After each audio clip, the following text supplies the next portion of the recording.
All right. Once you're done setting up your categories in the monthly total sheet, it's time to move on to the calendar tab. This is where the magic of weekly planning really begins. Here, you'll start by simply selecting your month, the year, and the start day. Whether your week begins on a Sunday or a Monday, totally up to you.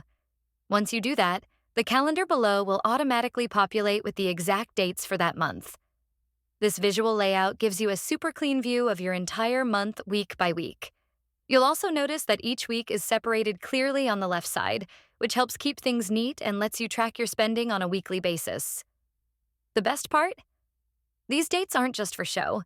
They're linked directly to sheets, giving you a seamless date-specific experience across your entire budget. Once you've picked your month and start date, you're all set to move on and begin entering your actual numbers. After budgeting your weekly sheets, you can see the calendar as a smart to-do section, which can notify you your future expenses.